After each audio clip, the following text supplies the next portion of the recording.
అందరికీ నమస్కారం. ఈరోజు వృషభ రాశి వారికి జరగబోయే శుభాలు మరియు అశుభాలు ఏ విధంగా ఉన్నాయో తెలుసుకోబోయే ముందు ఒక చిన్న రిక్వెస్ట్. ఈ వీడియోని ఇంకా లైక్ చేయకపోతే వెంటనే లైక్ చేయండి. ఛానల్ ని సబ్స్క్రైబ్ చేయకపోతే వెంటనే సబ్స్క్రైబ్ బటన్ క్లిక్ చేసి పక్కనే ఉన్న బెల్ ఐకాన్ ని యాక్టివ్ చేసుకోండి. వీడియోని చివరి వరకు చూడండి. మీ తల్లిదండ్రుల ఆశీర్వాదంతో మీరు మీ పని రంగంలో మంచి విజయాలను పొందుతారు. మీరు ముఖ్యమైన ఇంటి పనుల్లో ప్రధాన పాత్ర పోషించవలసి ఉంటుంది. మీరు వ్యాపారంలో ఆర్థిక ప్రయోజనాలను పొందుతారు. కొన్ని కొత్త పనులు ప్రారంభించగలరు.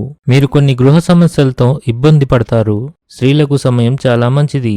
ఎవరికైనా ఇచ్చిన వాగ్దానాన్ని నెరవేర్చాలి. మీ కోరిక మేరకు పని రాకపోవడం వల్ల ఉద్యోగంలో కొంత టెన్షన్ ఖచ్చితంగా ఉంటుంది. క్రీడల్లో పాల్గొనడం మీ ఆత్మవిశ్వాసాన్ని పెంచి మీరు కొత్త సవాళ్లను స్వీకరించేందుకు ప్రేరణగా పనిచేస్తుంది. జీవనోపాధి విషయంలో పురోగతి ఉంటుంది. మీ జీవిత భాగస్వామి మీ నుండి సమయాన్ని కోరవచ్చు కాబట్టి మీ దినచర్యను నిర్వహించండి. వ్యాపారంలో కూడా క్షీణత ఉంటుంది. అయితే కుటుంబంలో కొన్ని అసహ్యకరమైన సంఘటనలు కూడా జరగవచ్చు. దాని కారణంగా కుటుంబ వాతావరణం క్షీణిస్తుంది. మీ ఆహారపు అలవాట్లను జాగ్రత్తగా చూసుకోండి. స్థితులు ప్రతికూలంగానే ఉంటాయి కాబట్టి జాగ్రత్తగా ఉండండి.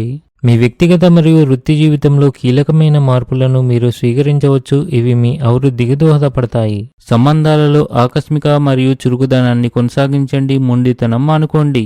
మీ జీవిత భాగస్వామితో గొడవ పడేవారు కంగారు పడకండి. రానున్న రోజుల్లో మీరు ఆనందంగా ఉంటారు. అదృష్టం కంటే మీ కర్మను ఎక్కువగా విశ్వసించండి. స్నేహితులతో వినోద కార్యక్రమాలు గడపడం ద్వారా మీ ఆనందాన్ని పంచుకుంటారు. ఇది మీ రోజును మరింత ప్రత్యేకం చేస్తుంది. అత్తమామల అదనపు ప్రభావం జీవితంలో ఇబ్బందులను సృష్టిస్తుంది. పిల్లల భవిష్యత్తుపై ఆందోళన ఉంటుంది. అదనపు ఖర్చులుంటాయి. వాహన ఖర్చులు ఉండవచ్చు.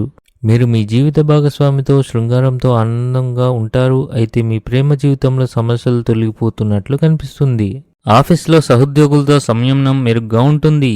కార్యాలయంలో అధికారులు మీ సమస్యలను పరిష్కరిస్తారు. మీరు మీ సొంతంగా ఆధ్యాత్మిక సంతృప్తిని అనుభవిస్తారు. మీరు మీ తప్పు నుండి పాఠం నేర్చుకోవాలి. మళ్లీ పునరావృతం చేయవద్దు. అనవసరమైన కోపం మీ వ్యక్తిత్వాన్ని దెబ్బతీయగలదు కనుక శాంతియుత దృక్పథాన్ని అభివృద్ధి చేసుకోవాలి. మీరు కష్టమైన పనుల్లో కూడా విజయాన్ని సాధిస్తారు. ఆహారం విషయంలో అదనపు జాగ్రత్తలు తీసుకోవాలి. ఈ రోజు మీకు చాలా కష్టతరమైన రోజుగా ఉంటుంది. ధన సంబంధంలో స్పష్టత లేకపోవడం వల్ల అపార్థాలు ఏర్పడవచ్చు. మీ ఉద్యోగంపై అధికారులతో సంబంధాలు చెడిపోవచ్చు.